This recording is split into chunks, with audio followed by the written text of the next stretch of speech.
Est-ce que vous voyez ces soirs où après une journée bien remplie, vous rentrez chez vous, irritable, à fleur de peau, prêt à exploser pour un rien? Alors, c'est pas juste la fatigue, hein, c'est un phénomène qui est bien plus profond, que les chercheurs appellent l'épuisement de l'ego.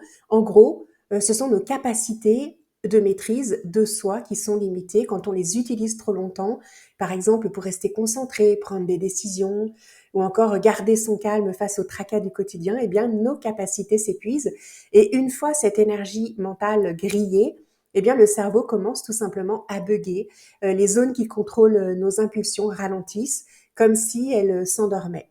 On parle même de sommeil local dans les régions frontales du cerveau, celles qui justement nous permettent de rester polis, patients et sociaux. Résultat, on devient plus agressif, moins empathique, plus égoïste. Et pour le prouver, des chercheurs ont fait passer à un groupe de personnes des tâches cognitives exigeantes pendant 45 minutes.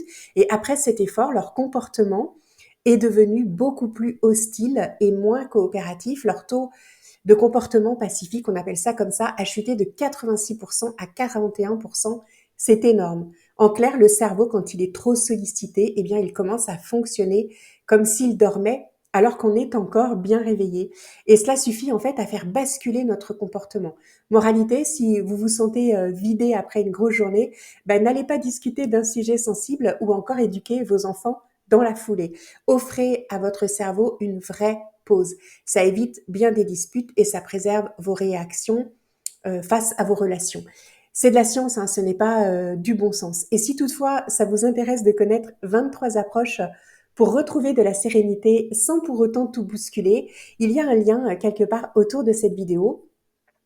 C'est un manuel à télécharger, un manuel anti-stress. Profitez-en, c'est offert. À bientôt!